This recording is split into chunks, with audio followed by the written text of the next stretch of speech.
Hello दोस्तों, मैं हूं आपके साथ तनिष्का शर्मा और आज हमारे साथ मौजूद है एक बहुत ही नामी कास्टिंग डायरेक्टर जो कि अपने काम और टैलेंट के लिए जाने जाते हैं।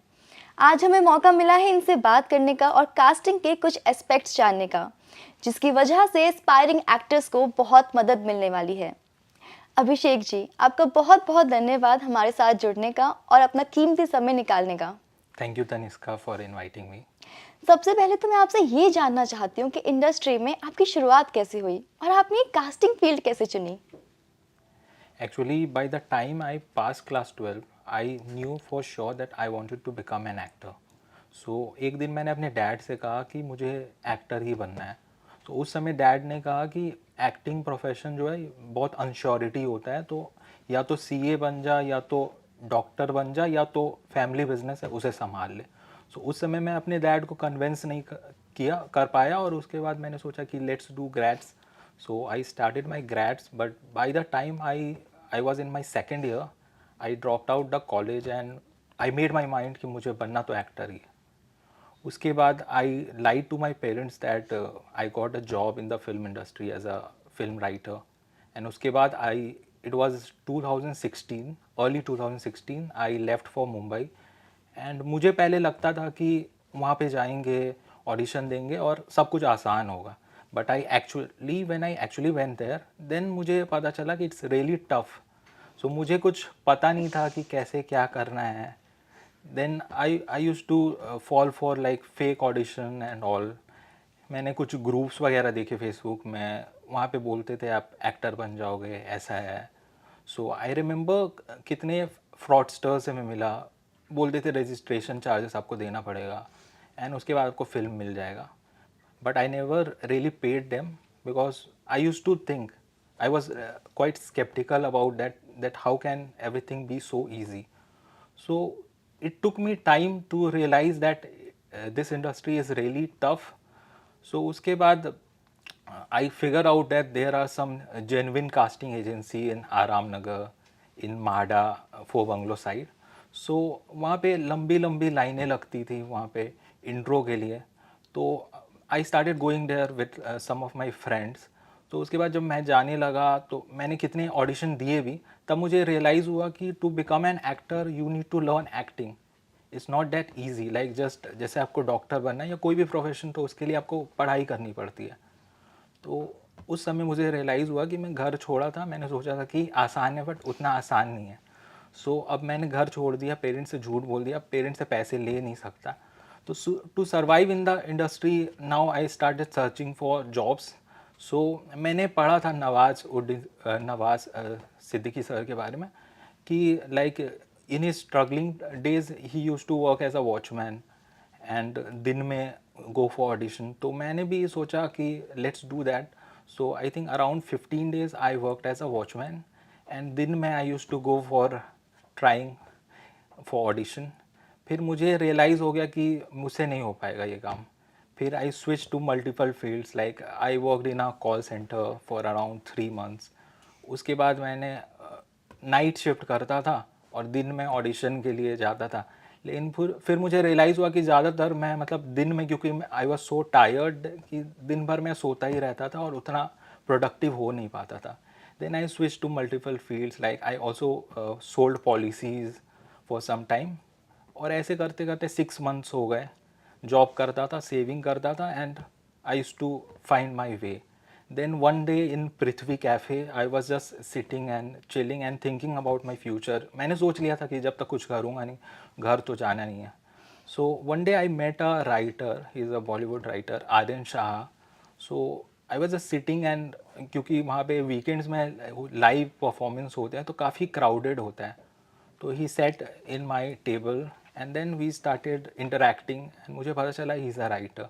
देन मैंने बताया कि मैं स्ट्रगल कर रहा हूँ, ऐसा ऐसा है. तो उन्होंने कहा कि if you are interested in assisting me, तो मैंने बोला हाँ, why not. Then for around 6 months I assisted him. He is a notable winner for, अंग्रेजी में कहते हैं film, and we also did a Netflix project. उसके बाद after 6 months, like he introduce me to a producer, Nikhil Vedi. So उसके बाद उन्होंने introduce कराया. Then I switched to creative field. Like Veere Di Wedding was my first project as intern creative.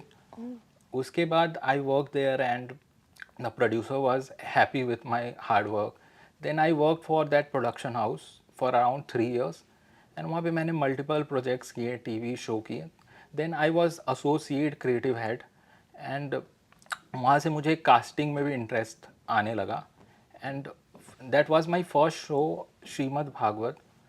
उसके लिए उन्होंने as an in house casting director के लिए मुझे रखा. So I was working with another casting director. So from that I started my journey and उसके बाद I work for multiple projects. I work for Amazon series, Amazon mini, Jio cinema and multiple advertisement. So that's how I started my journey. As a casting director तो आपका काम सबने ही देखा है. मैं ये जानना चाहती हूँ कि कास्टिंग के दौरान ऐसी क्या चीज़ है जो आपको बहुत एक्साइट करके रखती है. Well, during casting is a very lengthy process, I would say. Like आपको स्क्रिप्ट मिलता है, फिर रिक्वायरमेंट्स आती है किस तरह की कास्ट है. Then I have to sit with my team and I have to read the script. किस तरह के कैरेक्टर्स हैं, क्या एज ब्रैकेट है, क्या स्पेसिफिकेशन है.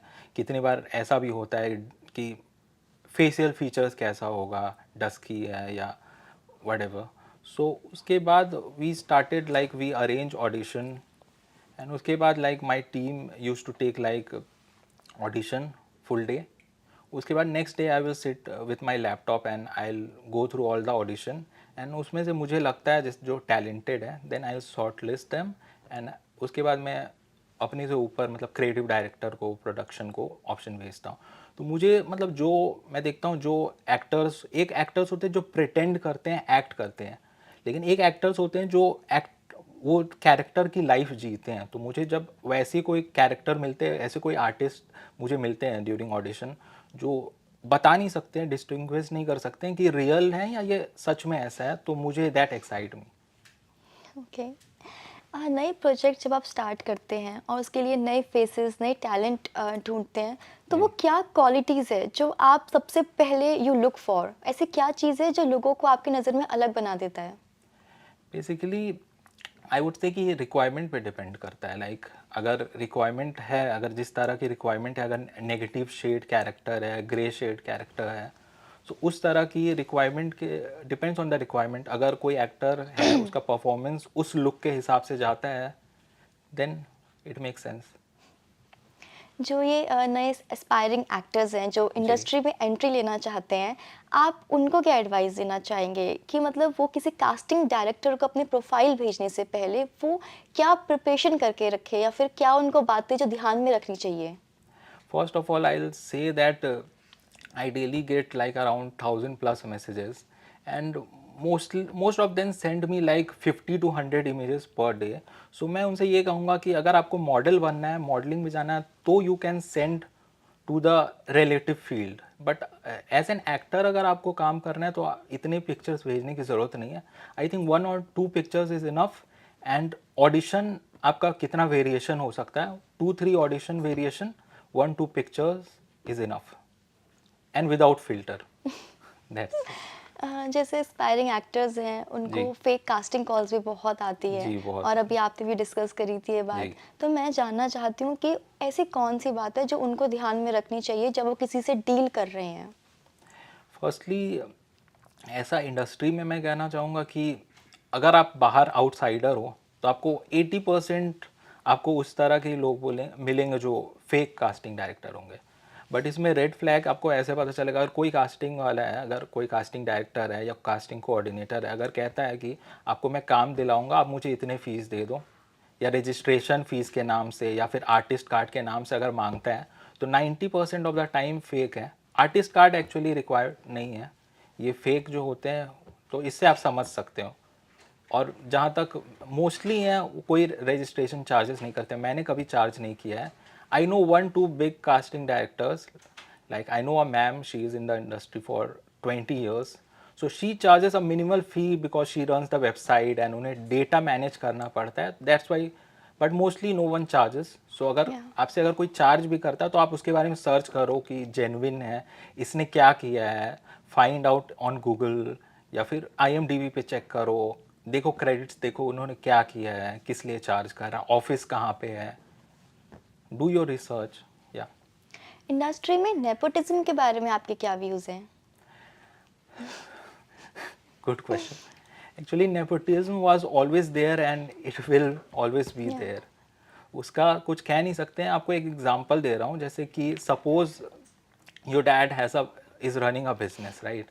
तो डेफिनेटली वो चाहेगा कि मेरी डॉटर या मेरा सन है वो मेरा अंपायर हैंडल करे। सो नेपोटिज्म तो रहेगा ही, बट इसमें ये कह सकते हैं कि if you are talented you will make your way out. Like Rajkumar Rao है, आयुष्मान खुराना है, नवाज सर हैं। Yeah. So if you are talented then nobody can stop you. आप अपने कास्टिंग प्रोसेस में फेयरनेस और ट्रांसपेरेंसी कैसे जी। मेंटेन करते हैं, खासकर उस इंडस्ट्री में जहाँ पे फेवरेटिज्म को इतना क्रिटिसाइज किया जाता है? Well this is a tricky question. See, अगर डिपेंड करता है, लाइक अगर कोई मूवी है सो एट द एंड वही होगा जो प्रोड्यूसर चाहते हैं, क्योंकि if someone is putting their money, so of course वो देखेंगे कि मुझे रिटर्न कैसे आएगा। सो बेसिकली इसलिए वो चाहते हैं कि थोड़े से पॉपुलर एक्टर्स हो जाएं जिन पे हम पैसे लगाएं। तो थोड़ा ट्रिकी है, but we can't do anything about it. आप अपने upcoming Jio cinema OTT film and Jio के बारे में कुछ बताना चाहेंगे? मैं कुछ रिवील तो नहीं करना चाहूँगा स्पॉइलर, बट हाँ थोड़ा अलग कंसेप्ट का मूवी है। इट वाज, ऑडियंस ऑडियंस इससे क्या एक्सपेक्ट कर सकती है? आपको थोड़ा अलग लगेगा। जैसे कि आपने एहसास को देखा है, she is a comic type Babli kind of girl, ज़्यादातर कॉमिक रोल करती है, बट इस तरह इसमें मतलब उनका परफॉर्मेंस काफ़ी अलग है। सो आप देख सकते हैं। कास्टिंग प्रोसेस के दौरान आपको ऐसे कौन से चैलेंजेस है जो फेस करने पड़ते हैं? Challenges usually most of the time तो कास्टिंग में ऐसा मुझे इशू नहीं होता है, क्योंकि there it's a lengthy process. But ऐसा अगर कोई कैरेक्टर हो गया, अगर कोई भी टीवी शो हो गया, वेब सीरीज़ हो गया, मूवी हो गया, अगर उसका लीड की कास्टिंग करना हो, जैसे मेन फेस, तो उस समय चैलेंजेस आता है। उस समय कितनी बार सेवरल मंथ्स भी लग जाते हैं to finalise them. At the end it's keep on going, मतलब करते रहते हैं। वी सेंड वी प्रोसेस होता है कास्टिंग का, कुछ फिगर आउट करते हैं, शॉर्ट लिस्ट करते हैं, फिर प्रोडक्शन को भेजते हैं, फिर प्रोड्यूसर के हाथों में होता है फाइनल करना। और कितनी बार ऐसा भी होता है कि प्रोड्यूसर भी सजेस्ट कर सकता है कि इसे ट्राई करके देखते हैं। इंडस्ट्री में जो एस्पायरिंग एक्टर्स हैं, जो अपना जी। मार्क बनाना चाहते हैं, अपना नाम बनाना चाहते हैं, आप उनको एक क्या फाइनल वर्ड्स ऑफ विजडम देंगे? मैं कहना चाहूँगा कि believe in your self and think big. अगर आप बड़ा सोच सकते हो और खुद पे विश्वास कर सकते हो, तो मे बी आज नहीं, कल नहीं, बट एक टाइम ऐसा आएगा जब आप you will make it. Thank you so much Abhishek ji, अपना थैंक यू। टाइम देने के लिए, और आपसे बात करके बहुत अच्छा लगा, बहुत कुछ सेम जानने के लिए मिला। सेम है। Thank you so much for thank you. Joining us. वाकई अभिषेक जी से बात करके बहुत अच्छा लगा। इंडस्ट्री के बारे में, उनके एक्सपीरियंसेस के बारे में बहुत कुछ जानने को मिला, और मैं उम्मीद करती हूँ कि जो एस्पायरिंग एक्टर्स हैं उनको भी इससे बहुत मदद मिलेगी। मैं तनिष्का शर्मा, जी न्यूज़ से आपके साथ बनी रहूँगी ऐसी और भी इंटरव्यूज़ के साथ।